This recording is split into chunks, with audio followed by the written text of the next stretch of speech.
A federal judge is expected to rule soon on whether the Biden administration can lift Title 42. That's the health policy that border officials use to expel illegal immigrants, thousands of them. Since March of 2020, Title 42 has expelled more than 1.7 million migrants. It's supposed to end on Monday, but 24 Republican state attorneys general, including Arizona's, are suing to keep it in place. Fox 10's Stephanie Bennett joins us live with the latest. Steph.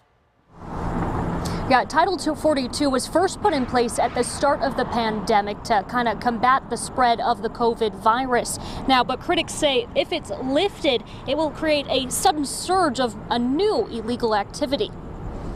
That does not mean that the border is open beginning on May 23rd. We continue to enforce the laws of this country. Less than a week before Title 42 is scheduled to end, the Homeland Security Secretary this week met with U.S. Border Patrol agents in the Rio Grande Valley. Agents briefed him on their readiness and response to the illegal border crossings. We are surging resources to the southwest border: personnel, facilities, medical resources, transportation.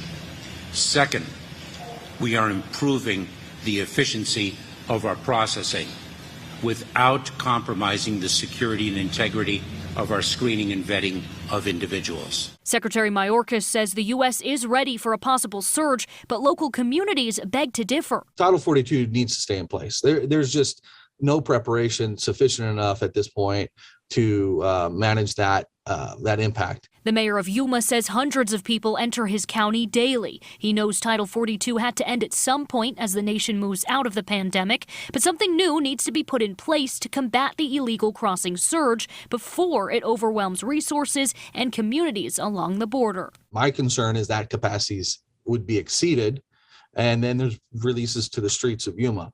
That's where we're going to end up with some real problems with people when it's 120 degrees or 115 degrees, without resources, without shelter, without food, without water. We've already had 15 deaths this year in the sector. That's only going to increase as we get into the hot part of the year.